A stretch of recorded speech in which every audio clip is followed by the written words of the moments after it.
The Chicago skyline glittered against the night, but Charles Mercer barely noticed. He sat in the low light of his penthouse, a tumbler of whiskey sweating in his hand, untouched as the ice thinned to water.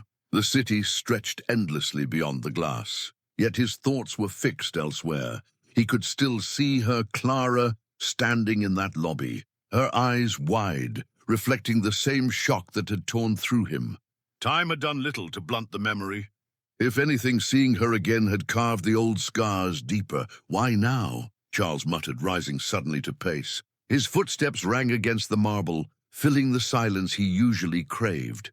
Passing the windows, he caught his reflection, impeccable suit, hard lines etched into his face. Eyes dulled from years of building walls, he swore no one would break again. He hardly recognized the man staring back. Once he had been young, foolish enough to believe in forever. But forever had slipped through his hands, hadn't it?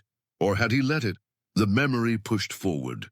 Clara's tear-streaked face as he hurled accusations, her whispered plea. "You don't believe me, do you?" "I saw enough." The words echoed still, heavier now than the night he had spoken them. Tonight they had exchanged no words, just a look, one that bridged years in a heartbeat. It had left him unsteady. With a harsh growl, Charles flung the glass against the wall. Crystal shattered, scattering across the room like the fragments of a storm he could no longer contain.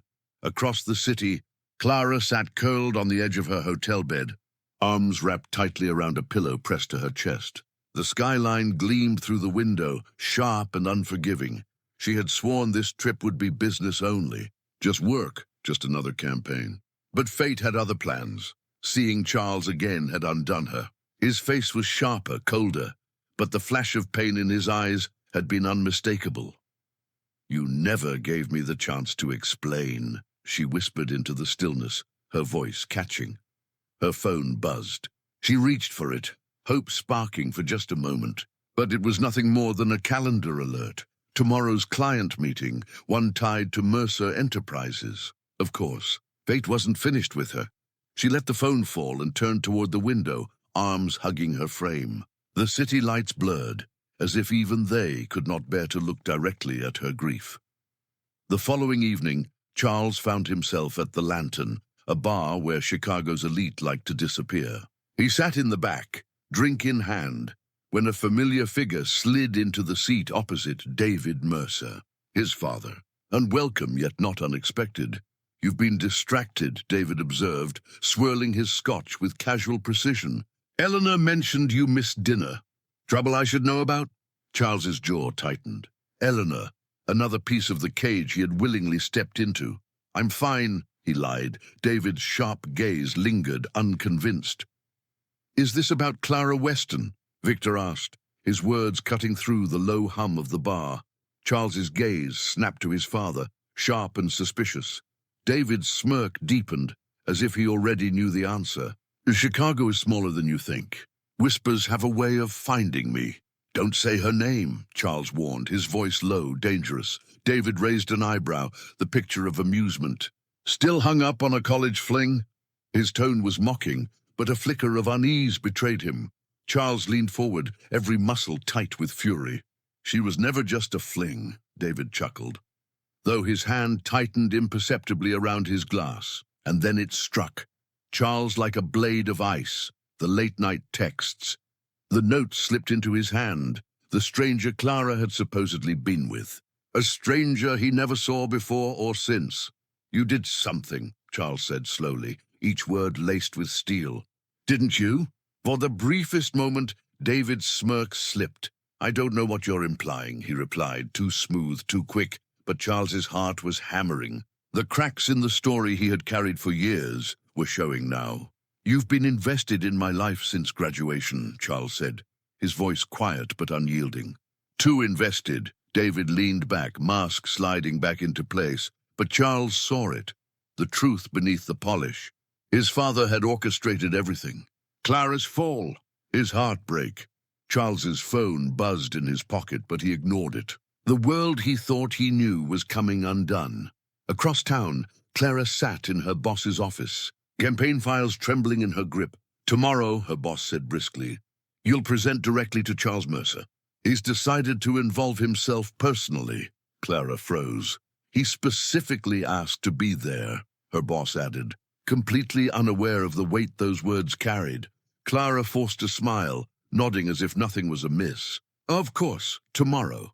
But as she stepped out into the corridor, her heartbeat thundered. Charles wanted to see her, and the only question that mattered was, why? The conference room at Mercer Enterprises was a glass citadel, perched above the city, sleek, modern, cold. Every inch of it exuded control. Clara didn't feel any of it. She stood outside the towering doors. Tablet clutched like a lifeline, whispering to herself, "It's just work. Just a pitch. You've done this 1,000 times." But this was no ordinary meeting. On the other side of those doors waited Charles Mercer, the man who had once been her forever, and the man who had broken her into pieces. The doors opened with a soft hiss. Charles sat at the head of the table, executives flanking him. His gaze snapped to hers the second she entered, and the room seemed to fall away. Just him, just her, and the years of love and pain pressing between them. "Miss Weston," Charles said, his voice cool, professional. "Please take a seat."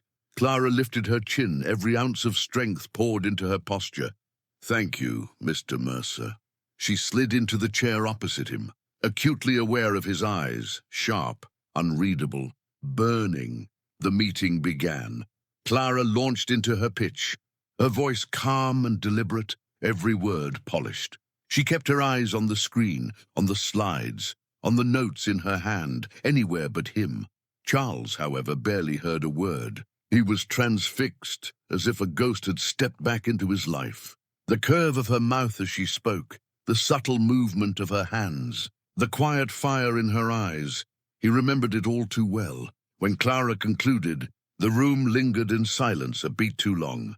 Charles leaned forward, elbows on the table, fingers steepled beneath his chin. "Impressive," he said, his voice low.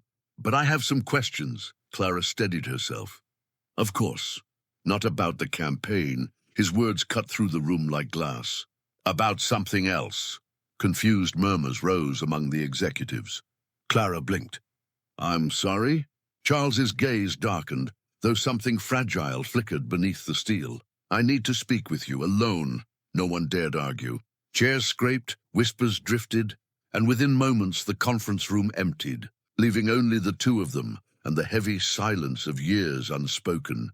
"You've carved out quite a name for yourself," Charles said at last, turning toward the vast windows, his hands buried in his pockets. Clara watched him warily. "And you've built an empire." A hollow laugh escaped him. "At what cost?" Her throat tightened. "Why am I really here, Charles?" He turned, his eyes searching hers, raw. "I need the truth, Clara." Her pulse skipped. "The truth?" "That day, 6 years ago." His voice roughened, cracks breaking through. "I thought I knew what I saw, what I read. But now," he shook his head, "now I'm starting to wonder if I was wrong." Clara rose slowly, her heartbeat thundering. "What changed?" Charles hesitated, the mask he wore slipping. "My father. He said something that makes me think he set you up." Tears burned her eyes, but she refused to let them fall. "And you're just questioning it now? After all this time?" Charles winced as if struck. "I wanted to believe you, Clara, but I saw you with him. You saw what he wanted you to see," she snapped, her voice cracking. "You never asked me. You never gave me a chance to explain." He dragged a hand through his hair, looking undone. "I know." The words unlocked years of anguish. "Do you have any idea what it did to me?" Clara's voice shook. "To have the man I loved, the man I trusted with my whole heart, look at me as if I were nothing, as if I were a liar." "Clara!" Charles took a step toward her, but she drew back, shaking her head. "I was faithful to you," she whispered, finally letting the tears spill. "I loved you. I still—" She cut herself off, biting hard on the words. Charles's breath caught. "You still what?" She turned away, voice breaking. "It doesn't matter. It matters to me," he said, softer now, moving closer. "Because I never stopped loving you, Clara, not for a single moment." Her eyes snapped to his, pain and disbelief warring in them. "Then why did you let me go so easily?" she demanded, her voice trembling. "Because I was a fool," Julian admitted, the confession tearing out of him. "Because I trusted the wrong person. Because I was too afraid to hold on to something real." The silence that followed was charged, thick with everything unsaid. At last, Clara wiped her cheeks, squaring her shoulders. "What do you want from me, Charles?" He looked at her, as if the question itself was a lifeline. "I want to fix this. If there's anything left to fix." Clara stared at him, her heart breaking all over again. "I don't know if there is," she whispered. "But I deserve answers. And so do you." Charles nodded slowly. "Then let's start there." For the first time in years, a flicker of hope moved between them, fragile, uncertain, but real. Their story wasn't over yet. The Mercer estate loomed over the edge of Lake Michigan, like a glass and steel fortress, its sharp lines glinting in the afternoon sun. Clara stood on the broad marble steps, arms wrapped tightly around herself, against the chill rolling in from the lake. "You don't have to do this," Charles said quietly. Standing beside her now, Clara's eyes were steady, but there was iron beneath the calm. "Yes, I do. I need to hear it from him. I need to hear him admit what he did to us." Charles's jaw tightened. "Then we'll do it together." With that, they pushed open the massive doors and stepped inside. The air was cold and still, like a mausoleum. From the study came David Mercer's voice, smooth and commanding. "Well, if it isn't my son and—" David's gaze flickered to Clara with a thin smile. "The past, come back to haunt us." Clara's stomach turned at his condescending tone, but she straightened, unflinching. "We're here for answers," Charles said sharply. David arched a brow, reclining in his leather chair, swirling a glass of bourbon. "Answers? About what?" "About what you did to Clara," Charles said, his voice low but unyielding. "About how you destroyed the best thing I ever had." David gave a cool, mirthless laugh. "Destroyed? I saved you. You think dragging her back here will change anything?" Clara's pulse stuttered, but she stayed rooted, refusing to shrink. Charles stepped closer to his father, every muscle tense. "You framed her. You set her up. You made me believe she betrayed me. You ruined our lives." David sipped his drink as if bored. "You give me too much credit. Stop lying." Charles slammed a hand on the polished desk. The sound cracked like thunder in the stillness. "You planted those texts. You arranged for that man to be there that day. Admit it." For a moment, David's composure cracked. His eyes narrowed. "I did what I had to do. You were young, reckless, in love with a girl who would have dragged you down." Clara's breath caught, but Charles moved instinctively closer, protective. "Dragged me down," Charles spat. "She made me happy. She made me whole, something you never cared about." David rose now, his face darkening. "You think I built this empire for you to throw it away over some girl? You were meant to be more. She was a weakness." Clara's voice trembled but rang out clear. "I was never a weakness. You just couldn't stand that Charles loved someone more than he feared you." David glared at her, but she didn't look away. "So what, David?" she continued. "You tore us apart to get what you wanted. You destroyed love. For what? A business deal? Power?" David's eyes flashed. "For everything. For the Mercer legacy. For the billions you're standing in the middle of. You think this life comes from love and weakness? No, it comes from control." Charles's eyes burned, a mix of anger and disgust. "You don't understand love. You never did. And you were too weak to walk away from me," David sneered. "Until now." Charles's hands curled into fists. "Not anymore. You won't control me. You won't control us." Clara turned to him, startled by the force in his voice. David's smirk returned, thinner now, strained. "And what, Charles? You think you'll run away with her, forget all this? You'll still need me. You'll still need this." Charles shook his head slowly. "I don't need you. I don't need this company if it means losing her again." David's face hardened, his voice dropping like a blade. "Be careful what you say, son. If you walk away now, you walk away from everything I've built." Charles turned to Clara, gently threading his fingers through hers. "Then maybe it's time I start building something of my own." Clara blinked, her heart stuttering. "Are you sure?" she whispered. Charles's gaze held hers, full of regret, full of love. "I've never been more certain," David scoffed, dismissive. "You'll come crawling back when you realize love won't keep you warm in the winter, Charles." Charles faced him one last time, his voice calm, edged with steel. "No, I won't." Without another word, Charles and Clara turned and walked out. Hand in hand, the weight of the confrontation clung to them. But as they stepped into the sunlight spilling over the lake, it felt as though chains had finally broken. Charles paused, brushing a stray lock of hair from Clara's face. "I don't want to lose you again," he whispered. Her eyes brimmed, her voice fragile but firm. "Then don't." He pressed a soft kiss to her forehead, a vow without words. Down the steps they went, away from David's cold empire. The future was uncertain, but for the first time in 6 years, they were walking forward, together. The cab ride away from the Mercer estate was quiet at first. The cityscape a blur of color neither of them truly saw. Charles reached for her hand, brushing his fingertips gently against hers. "Are you okay?" he asked softly. Clara drew in a shaky breath, forcing a smile that didn't quite hold. "I don't know.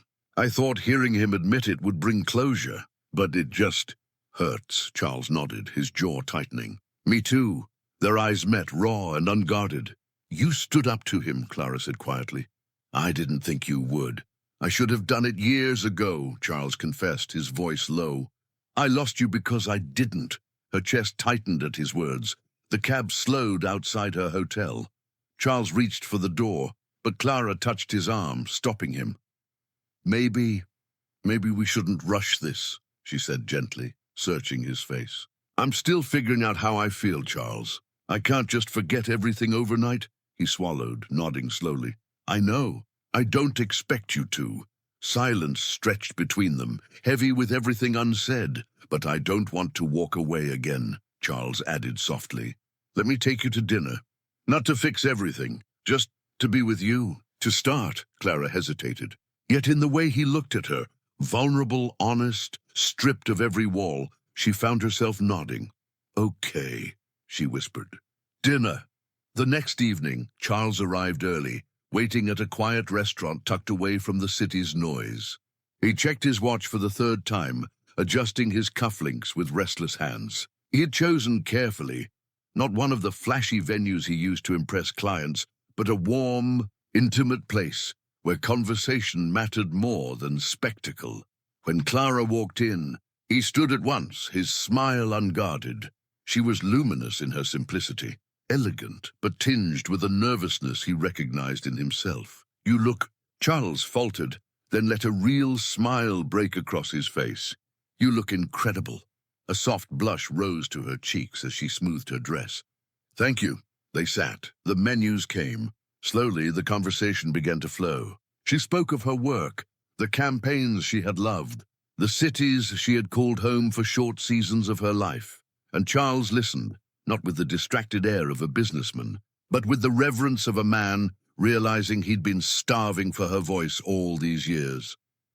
Charles listened, as if every word she spoke filled in the years he had lost. He leaned forward slightly, realizing just how much of her life had unfolded without him. "And what about you?" Clara asked carefully, her voice quiet. "Besides running Mercer Enterprises and making the headlines," Charles gave a soft laugh. Then his expression sobered. "Nothing that mattered," he admitted. No one serious. I kept everyone at arm's length. It was easier than risking being hurt again." Clara's gaze softened, though she didn't respond right away. "Clara," Charles said, his tone low, reaching across the table to touch her hand gently. "I know I've got years to make up for. I don't expect you to just fall back into my life. But I want to be honest with you now. No more lies, no more walls." She glanced down at his hand on hers. "I don't know if I can trust you yet, Charles," she whispered. "But I want to try." His chest swelled with cautious hope. "That's all I'm asking." Later, as Charles drove Clara back to her hotel, his phone buzzed against the console. He ignored it at first, unwilling to break the fragile peace between them. It buzzed again. Then again. Clara's brow arched. "Maybe you should answer that," she said softly. With a reluctant sigh, Charles picked it up, Eliza Carmichael, the caller ID flashed. "Where are you?" Eliza's voice came sharp and demanding the second he answered. "We need to talk, now." Charles pinched the bridge of his nose. "Eliza, this isn't a good time." "Well, make time," she snapped. "You think you can just call off an engagement and walk away? You've humiliated me, my family. You know how much is at stake." Beside him, Clara stiffened, clearly hearing every word. Charles's tone turned icy. "There was never an engagement. It was a deal my father orchestrated. That deal is over." "You'll regret this, Charles," Eliza hissed before the line went dead. He tossed the phone aside, only to meet Clara's pale, wide-eyed stare. "An engagement," she whispered, the word slicing through the car. Charles's heart sank. "It wasn't real, Clara. It was a merger my father tried to arrange. I told her from the beginning it was just business. I haven't loved anyone since you."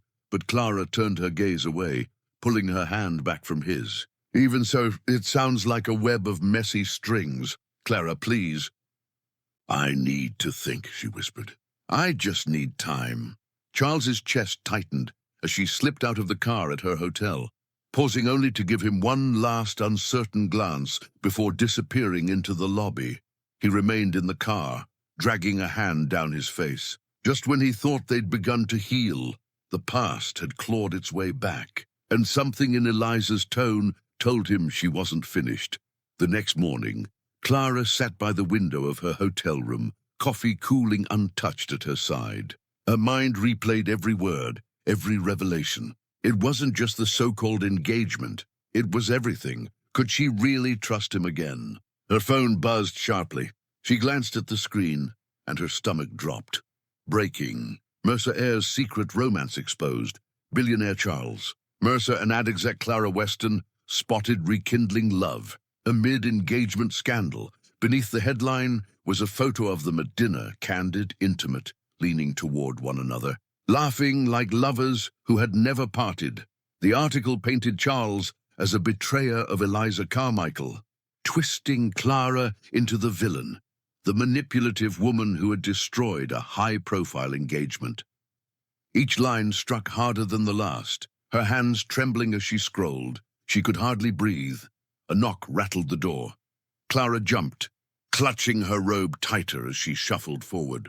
Charles stood on the other side, pale and furious, his phone in hand. "Clara, you saw?" She nodded, her throat raw.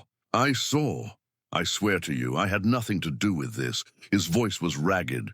"This is Eliza, or my father, or both." Clara swallowed hard, the words slicing her chest.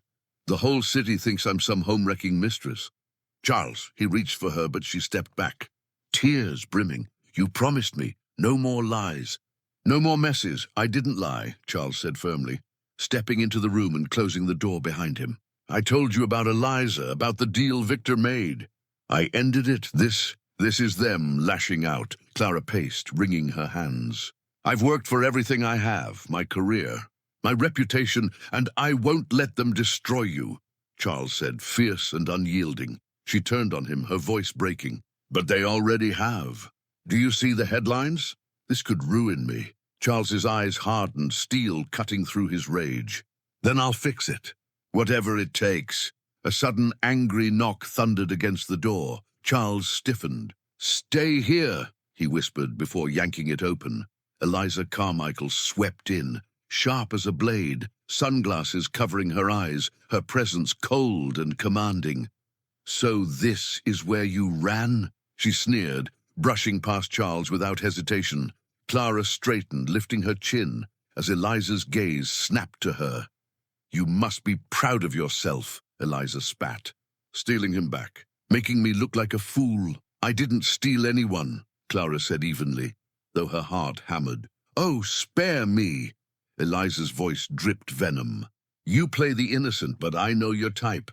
You show up, he runs to you, and I'm left to clean up the wreckage." "Eliza, that's enough," Charles growled, stepping between them. But Eliza only smiled bitterly. "I hope you know what you're stepping into, Clara. Charles's life isn't simple. Neither is his family." "I know exactly who he is," Clara replied quietly, though her pulse roared in her ears. Eliza let out a cold laugh. Do you? If you think this leak is the worst of it, you're more naive than I thought. She turned her gaze to Charles, her voice icy. My family is livid, and they don't forgive. You've made enemies, Charles. Powerful ones. Charles's jaw tightened. Let them come, Eliza smirked. Oh, they will. She turned toward the door, pausing for one last daggered glance at Clara. Good luck surviving the storm you've just walked into. The door slammed behind her, leaving the echo sharp in the silence. Clara let out a ragged breath, her knees nearly giving way. Charles was there instantly, steadying her. I won't let them hurt you, he said, his voice raw, his touch trembling with urgency. Clara looked up, eyes full of conflict. I don't want to be dragged into this war, Charles. He cupped her face gently, his thumb brushing away a tear. I'll get us out of it. I swear. Tears slipped down Clara's cheeks. I'm scared. Charles pulled her into his arms, holding her tight. We'll figure this out together. That night, Charles sat at his desk in the penthouse, his phone pressed to his ear. Clara curled on the couch nearby, her eyes following him closely. Find out who leaked it, Charles said into the phone, his tone cold and commanding. I want proof, names, and make sure every outlet knows the engagement was a fabrication. Draft a full statement. I want it public before the day is out. He ended the call, his face softening as he turned toward her. I'm handling it, he murmured. Clara nodded, relief and unease warring in her chest. Charles, she hesitated, her voice fragile. If we do this, if I stay, we can't have secrets. No half-truths. He crossed the room, sat beside her and took her hands in his. No secrets, he promised. From now on, it's you and me against the world. Clara searched his face for a long moment, then finally nodded. Okay, let's fight back. A small smile tugged at his lips, filled with both relief and pride. Together, he whispered, and for the first time, Clara believed him. The next morning, sunlight poured into the penthouse. For a fleeting moment, Clara let herself believe the storm had quieted, until her phone buzzed violently on the nightstand. Dozens of messages, colleagues, friends, strangers. Her name was everywhere. Gossip blogs, news outlets, social media threads exploding with her photo. Mercer Air's secret flame. Who is Clara Weston, the woman at the heart of Chicago's biggest scandal? Her chest tightened. Across the room, Charles was already dressed, pacing like a caged lion. His phone at his ear. Tell them if they don't retract, I'll sue for defamation, he snapped. And get my statement out now. Not later, now. He hung up only to freeze when he saw Clara sitting in bed, staring blankly at her phone. Clara, his voice softened, the steel melting instantly. He crossed the room and sat beside her, reaching carefully for her hand. I'm everywhere, Charles, she whispered, holding up the glowing screen. They've dug up everything, my work, my old apartments. People from my past are calling me. My entire life is being picked apart. His jaw tightened. I'll fix this. I promised you. But can you? Clara's voice cracked. These people don't care about the truth. They just want a headline. Charles clasped her hand tightly. Then we give them one. The real one? Her eyes widened. What do you mean? I mean we go public, he said, resolute. Together. We tell them everything. What happened to us, what my father did, what Eliza's been doing. All of it, Clara's breath caught. That could destroy your family. Charles gave a humorless laugh. Good. After what they did to us? After what they're doing to you now? They deserve it. She stared at him, seeing not just the hardened businessman, but the man she had once loved, the man fighting for her now. I'll do it if you're with me, Charles added softly. I don't want to fight this alone. But if you say no, I'll shield you from the shadows. It's your choice, her heart thundered. Could she survive going public? Facing the cameras, the endless scrutiny, being forever tied to Charles in the eyes of the world? But when she looked at him, truly looked at him, she knew she couldn't run any longer. Okay, she whispered. Let's do it. Together. A genuine smile broke across Charles's face, the first she had seen in years. Together. That afternoon, Clara stood at Charles's side, calm but pale as reporters poured into the lobby, flashes already firing before they reached the podium. David and Eliza's camps clearly hadn't expected this. Charles stepped to the microphone first, his hand brushing lightly against Clara's, grounding himself in her presence. "Good afternoon," he began, voice steady and sharp. "I'm here today to address the rumors and headlines dominating the media over the past 48 hours. A low ripple moved through the crowd. Cameras zoomed closer. There have been allegations that my relationship with Clara Weston caused the collapse of an engagement between myself and Eliza Carmichael. He paused, letting the tension build. "Let me be clear. There was never a true engagement. It was an arrangement orchestrated by our families, one I rejected from the start." Gasps filled the room, flashes popping like fireworks. "As for Clara," Charles continued, turning slightly, his gaze softening on her in a way the crowd couldn't miss, "she and I share a history. A long, complicated one, built on love, shattered by lies and manipulation planted by people in my own family." Clara drew in a breath as Charles stepped aside, leaving the microphone to her. "My name is Clara Weston," she began, her voice trembling only slightly as she faced the sea of reporters. "6 years ago, Charles and I were in love, until we were torn apart by lies we recently learned were planted to keep us apart." The room hushed, every pen poised, every camera locked. "I am not a mistress. I'm not a homewrecker. I'm a woman who was betrayed and left heartbroken, and now I'm here to reclaim my voice." Her eyes burned with quiet fire as she went on. "I will not let my name be dragged through the mud to shield the powerful. I will not let the truth be buried because it's inconvenient. And I will not be shamed for loving someone I once believed I'd spend my life with." Silence fell, the kind that meant the whole world was listening. Charles stepped up beside her again, lacing his fingers through hers. "And for the record," he said, scanning the crowd with unwavering resolve, "I still love her. I never stopped." The room erupted into chaos, questions shouted, cameras flashing, voices overlapping. But Charles lifted a hand, cutting the storm short. "That's all we'll say for today," he declared. "The rest of the story will come out when it's time.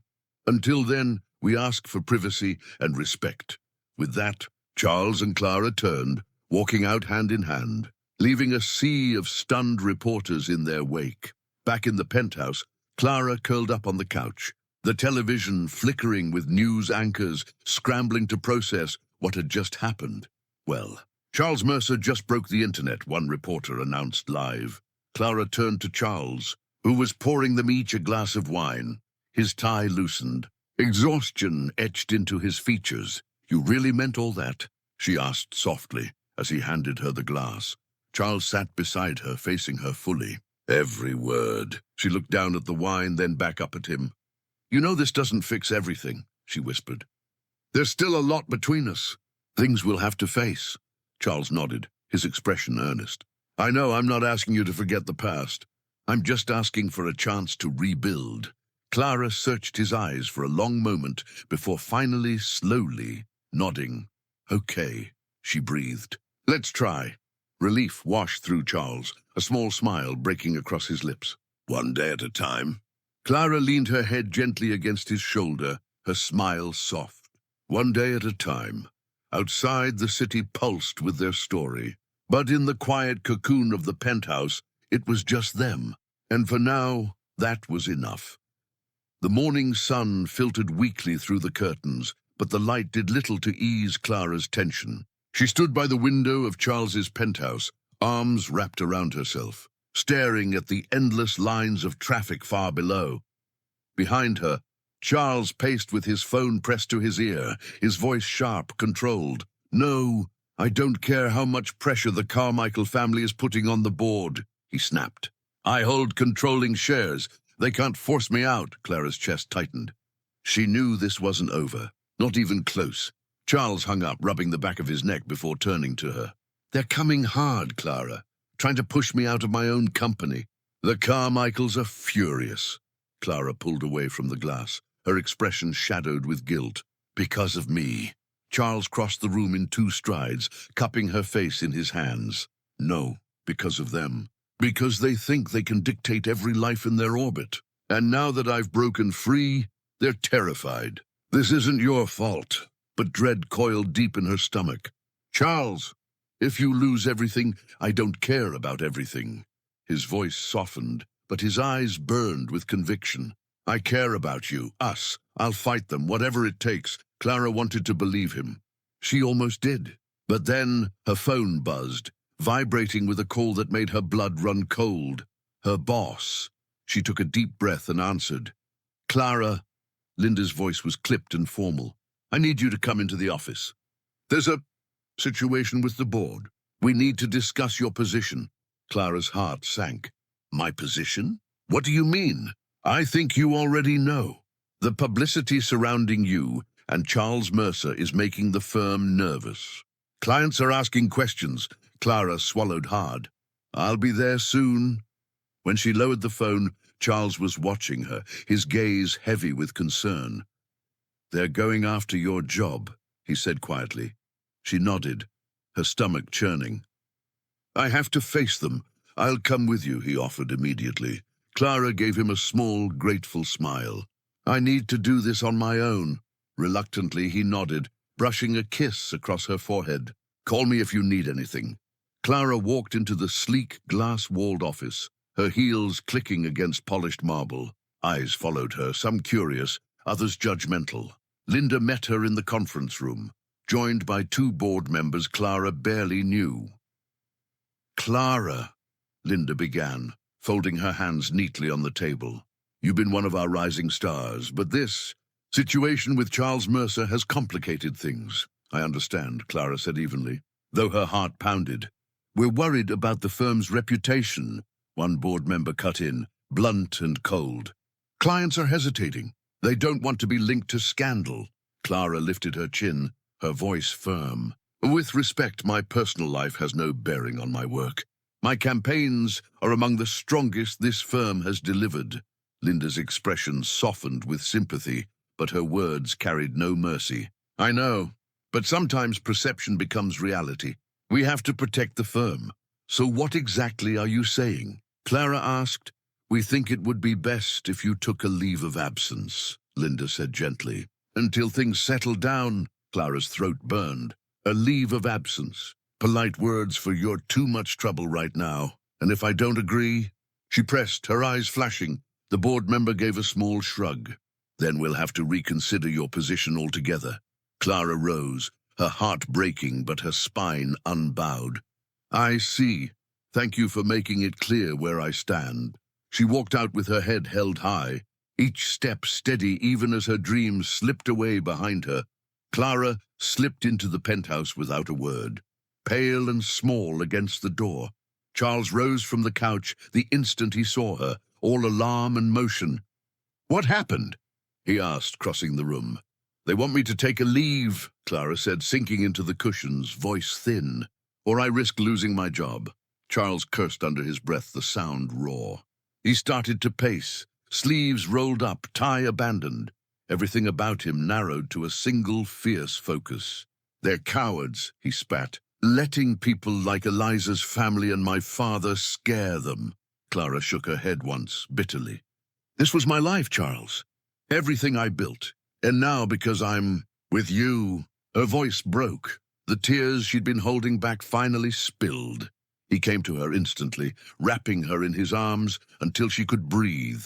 I'm so sorry, Clara, he murmured, kissing the crown of her head. I never wanted to take anything from you. She pulled back a fraction, meeting his eyes. But they did. Because of who you are. Because of who your family is. Charles cupped her face with both hands. Then I'll walk away from it all. The company. The name, everything, if it means protecting you. Clara stared at him, stunned. You would do that? For you. He smiled, a sad, earnest thing. In a heartbeat, she reached up and touched his cheek. I don't want you to lose yourself for me, but I don't want to lose myself for you either. He nodded, the understanding settling between them like an oath. Then we fight, together, for both of us. Together, she echoed, fingers laced through his. Across town, David Mercer sat behind the great desk in his office, while Eliza Carmichael, paced like a storm in human form. "You said you could control him," Eliza snapped, rounding the desk. "You said he'd never stand up to you." David's jaw tightened. The old, cultured calm in his voice had turned to something less assured. "He's rattled, emotional now, but he'll come crawling back when I hit him where it hurts." "And what if he doesn't?" Eliza demanded, fury sharpening her words. David's smile returned, thin, practiced, a mask he wore better than most. "Then we destroy them both." Eliza's eyes went cold. "I want her ruined. You understand me?" David stood slowly, lodging his palms on the mahogany with slow, deliberate force. "Don't worry. I always win in the end." But the shadow of doubt flickered across his face for the first time, a hesitation too quick for the room to catch, but not for the eyes that watched him closely. 2 days of relentless headlines had worn at them both. Clara had spent them fielding messages and trying to steady clients. Charles had been at the office like a general preparing for siege.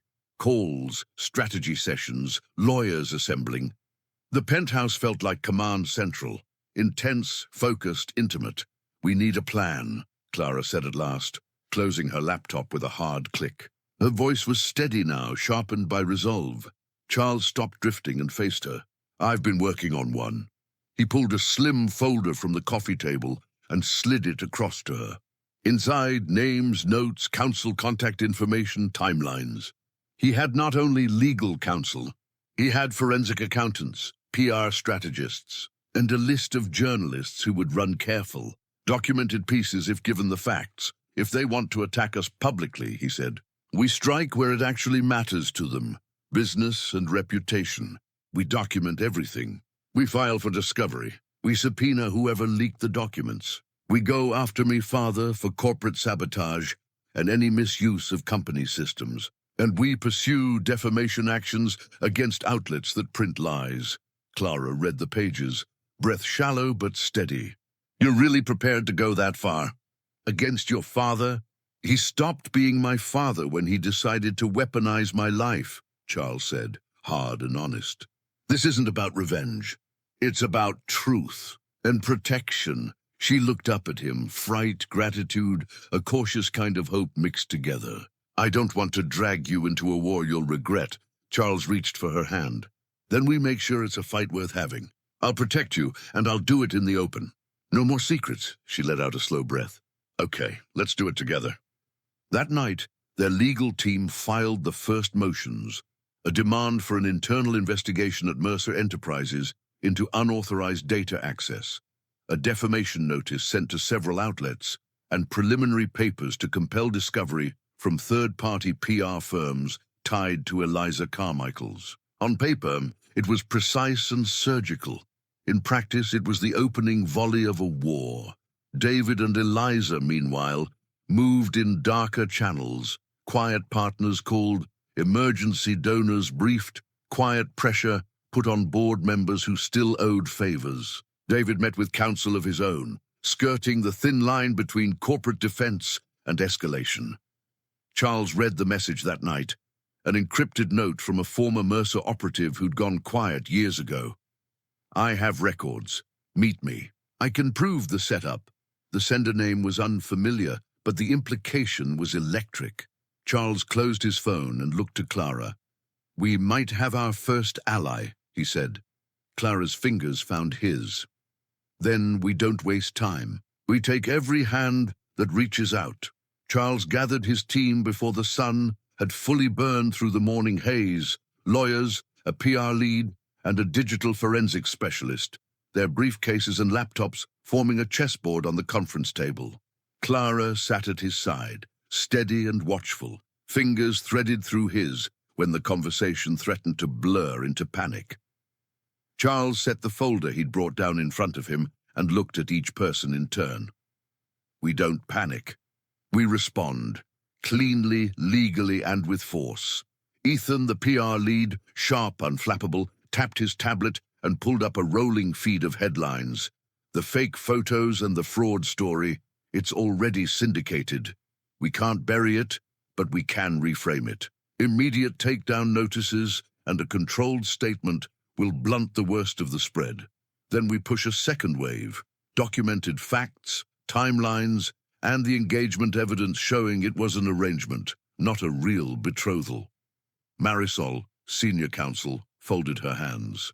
Takedowns first. We draft cease and desist letters to every outlet hosting the fabricated images and claims. Simultaneously, we file notice of defamation and preserve all metadata. We need subpoenas ready for any third-party PR shops and image hosts. The goal is to trace origins. Ibrahim, the forensics expert, slid a thumb drive across the table. I've started analysis on the images. The editing fingerprints are there. Inconsistent EXIF data, splices, artifacts that scream manipulation. If those aren't corrected by the hosts, we'll have concrete technical proof of fakery. Also, many doctored images route through small, obscure servers. We can follow the breadcrumbs, but we'll need subpoenas to get provider logs. Charles listened, then turned to Clara. You okay with this? I don't want to use you as a weapon. Clara's jaw set. I'm done hiding. If they want public truth, they'll get it. But let's be surgical. No emotional overshare that helps them spin another lie. Marisol nodded. We'll file an emergency motion for discovery to compel the relevant platforms and PR firms to produce logs. If Eliza or David has routed anything through a firm, we'll expose the chain. Ethan leaned in. On the PR front, short-term, demand retractions and push out the statement Charles gave yesterday, augmented with the forensic findings as they come in. Medium-term, arrange careful feature pieces with journalists who will verify facts, not just repeat gossip. We plant the seeds of the true narrative, arranged engagement, family meddling, manufactured smear. Charles exhaled a little. And legal escalation? Marisol's eyes were steady. We prepare a defamation suit and a motion to compel discovery. We draft the complaint to include corporate sabotage claims, unauthorized access to company systems, misuse of Mercer resources to build a smear, and conspiracy to defame. We'll also issue subpoenas to any PR contractors we suspect. Ibrahim tapped his watch. Also, there's a former Mercer operative who reached out encrypted. He says he has records proving the setup years ago. If he's credible, his testimony and records could be the smoking gun. We should make contact through counsel and secure his cooperation before David's people can intimidate him. Charles's voice tightened with controlled urgency. Do it, protect him, and push the takedown notices now. Ethan already had a draft. We'll lead with the technical evidence and the timeline. No melodrama, just facts they can check. Clara spoke then, quieter, but iron true. There's another strand. If they're trying to ruin me professionally, we flip the board. I want to launch my own agency. We make it a platform for transparency and ethical advertising, an answer to the kind of dirty play they're running. But I don't want to be a charity case. I want to lead it. Charles looked at her, stunned and proud. You want to do this now? She met his eyes. If this is going to be about my career, let it be on my terms. We build something that can't be weaponized by another smear. Charles grinned, the idea burning into resolve. Seed money. Quiet support at first. Full backing when you want to go public. We'll do it right. Legal checked, non-compete clear. Staffed with people who believe in clean work. Marisol made a note. We'll run non-compete and conflict checks, draft founder agreements, ensure nothing we do now gives David or Eliza a legal angle to claim misappropriation of Mercer resources. Charles folded his hands, the map of their plan forming in the room. We go on offense, takedowns, defamation filings, subpoenas, and controlled narrative placement. We simultaneously build Clara's agency quietly and get allies to verify the old sabotage story. We move fast, legally sound, and public when the facts are ironclad. Clara squeezed his hand. And we keep one rule, transparency with each other. No surprises. No surprises, Charles echoed. Then, softer, Clara, if this gets ugly, I won't let you stand alone. Nor will you, she said. We signed up for this. By that evening, there were small victories. 2 outlets had already removed the crudely doctored images after receiving legal notices. Ibrahim confirmed the photographs were composite edits and forwarded his report for imminent release, and the encrypted contact delivered a first packet of time-stamped logs from years prior, hinting at a planted trail. Across town, David watched the early retractions with a sour expression. Eliza paced faster, fury burning brighter. They escalated their pressure, quiet calls to retainers, threats to vendors, but the net Charles and Clara had begun to cast was tightening. In the penthouse, Clara read Ibrahim's preliminary report aloud and felt a steadiness settle over her. "This is something they can't spin into gossip," she said. "It's technical, it's traceable, and once the networks produce logs, it's over." Charles let out a breath that might have been a laugh. "Then let's make sure it's over." Marissa, the middle-aged attorney, leaned forward, her voice steady but urgent.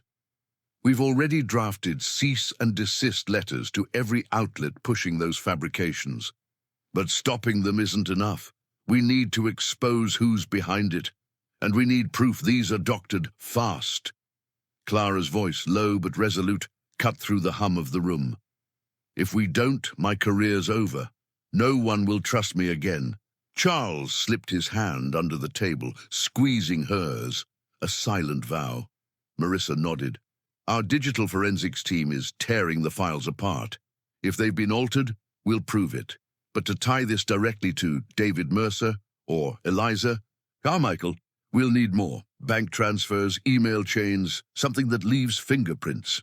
Charles's eyes darkened. "Then we find them. Dig everywhere. Emails, payments, burner phones, whatever it takes." Finally, Marissa cleared her throat. "There is another path. Go public again. Call them out directly. Force them to answer in front of everyone." Charles looked at Clara. She swallowed hard. "Another press conference?" she whispered. Charles shook his head, a glint sparking in his eyes. "No, something better."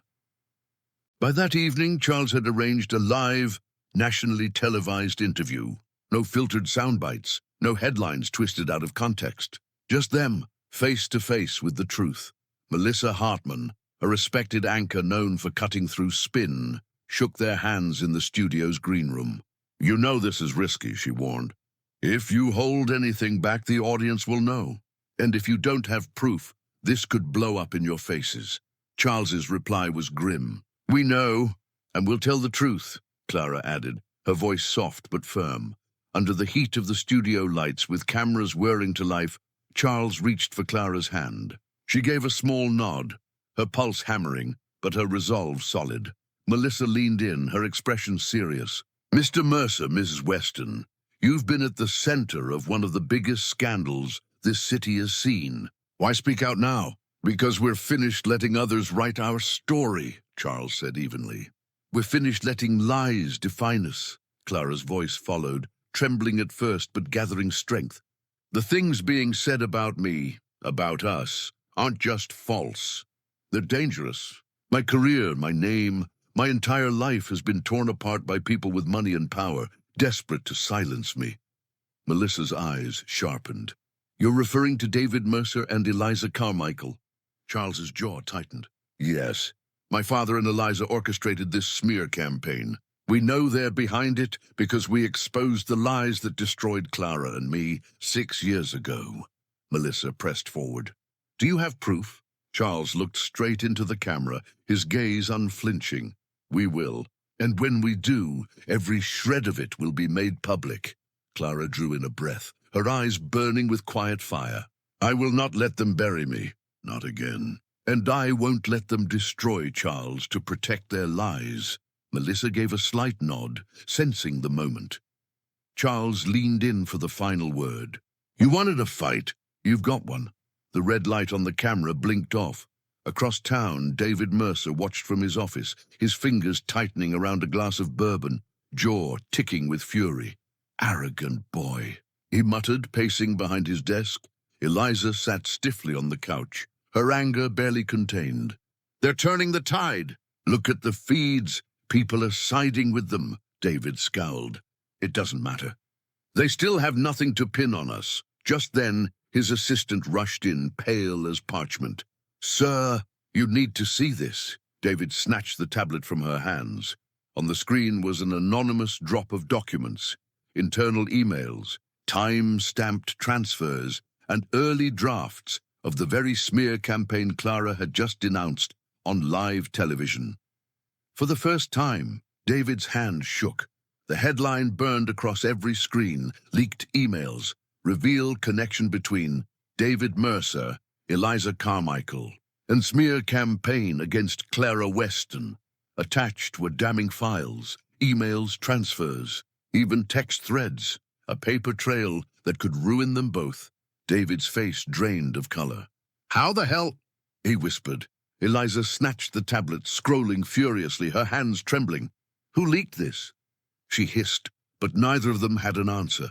Charles and Clara returned to the penthouse late, drained from the live interview. Charles dropped onto the couch, rubbing his temples. His phone buzzed. Unknown number, he answered cautiously. Hello? A smooth, faintly familiar voice came through. Consider this a favor for old time's sake, Charles. You're not the only one who wants to see David Mercer fall. Charles stiffened. Who is this? But the line clicked dead before he got a reply. Charles stared at the phone, his mind racing. Someone inside, someone with their own game. Clara looked up from her laptop, catching the sharpness in his eyes. What is it? Charles's mouth curved into a slow, dangerous smile. We're not alone in this fight. By morning, the leaked documents had gone viral. David Mercer and Eliza Carmichael caught in explosive. Conspiracy, proof of smear campaign and blackmail shocks. Chicago elite.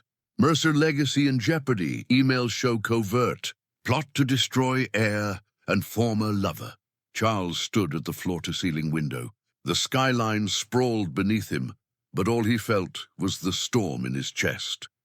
Clara came up behind him, wrapping her arms around his waist, resting her cheek against his back. You okay? He covered her hands with his own. I should feel relieved. But all I want is to know who helped us. She moved around to face him, eyes searching his. Whoever it is, they knew exactly where to hit your father.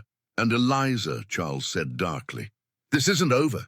They'll come back harder, but now the public's with us. Clara touched his cheek gently.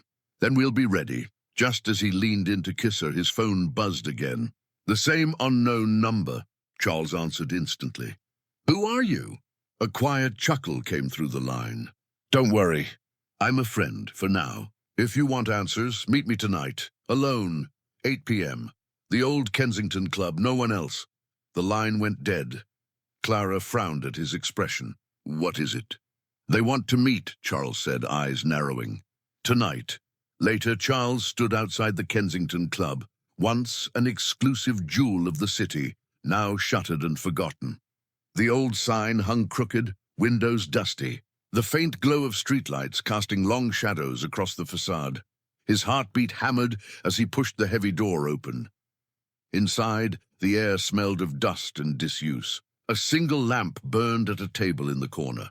A man rose as Charles entered, mid-40s, tailored suit, sharp eyes that missed nothing. You're braver than I thought, the man said with a smirk. Charles's gaze narrowed. Who the hell are you? The man gestured for him to sit. Name's Elliot Grant, used to be your father's fixer. Charles froze. Fixer. Elliot's smile was thin. The one who cleaned up his messes, paid off the right people, buried the wrong ones, until I got tired of being used. Charles sank into the chair slowly, eyes locked on him. And now? Elliot leaned forward, lowering his voice. Now I want David Mercer to burn, and I've got enough evidence to light the fire. Elliot leaned back in his chair, studying Charles carefully. I was the man David sent to clean up his messes. Payoffs, hush money, disappearing problems before they grew too loud. Charles's voice was low, sharp. And now you're helping me? Elliot's lips twitched in something that wasn't quite a smile. Let's just say your father and I had a falling out. He crossed lines I wasn't willing to cross. I've been waiting a long time for someone strong enough to take him down. Charles's jaw flexed. Why now? Elliot's expression hardened. Because I've seen what he's done to you. And to Clara, he slid a small flash drive across the table. This is everything. Emails, financial transfers, recordings. Even proof David bribed judges to bury lawsuits against Mercer Enterprises. Charles stared at the drive, pulse hammering. This will destroy him, Elliot said quietly. But you have to be ready for the fallout. Taking him down won't just strip David. It'll take half the empire with him. You'll be rebuilding from ashes. Charles met his gaze head-on. Then that's what I'll do. When Charles returned, Clara was pacing the penthouse living room, her anxiety etched in every line of her face. She rushed to him the moment he stepped inside. Charles, are you okay? What happened? He pulled her into a firm embrace, then drew back, holding up the flash drive. Answers, he said simply. Together they sat at his laptop. As the files opened, Clara's breath caught. Line after line of damning evidence spilled across the screen. David's bribes, Eliza's messages coordinating with him. Even the man who had kissed Clara 6 years ago. His payment logged, his instructions written in David's own words. Clara's hands trembled on the keyboard. It's worse than we thought, she whispered. Charles' fists clenched. Then we expose him. All of it. Her gaze lifted to his. But if you do this, you'll lose the company. Maybe everything tied to your name. Charles's features softened, his voice low but resolute. Then I'll start over, with you. None of that matters without you. Her eyes filled with tears. She leaned forward until her forehead rested against his. I don't want to lose you either. You won't, he promised. The next morning, Charles and Clara sat across from Marissa and the legal team. The flash drive lay in the center of the conference table, small but heavy with consequence. This is enough to bury David Mercer and Eliza Carmichael for good, Marissa said, almost reverent. But once this goes public, Charles, Mercer Enterprises will cut you loose. The board will blacklist you. Charles slid his hand over Clara's beneath the table. Then let them. I'm done living under his shadow. Marissa studied him, then nodded, a new respect in her eyes. Very well. We'll prepare the release. Clara squeezed his hand, her voice soft but firm. And when it's done, we'll finally be free. Charles's gaze lingered on her, full of unshakable certainty. Yes, free. Meanwhile, across the city, David sat alone in his office, whiskey in hand, his eyes fixed on the television, where anchors speculated breathlessly about the leaked evidence. His grip shook as he poured another drink.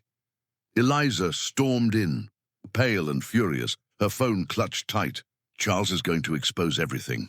If this goes public, we're finished, David glared, though his confidence was cracking. He wouldn't dare. Eliza's bitter laugh cut like glass. You don't know him anymore. He's not yours to control. Just then David's phone buzzed. He glanced down at the screen, an anonymous message, stark and final. Your time is up.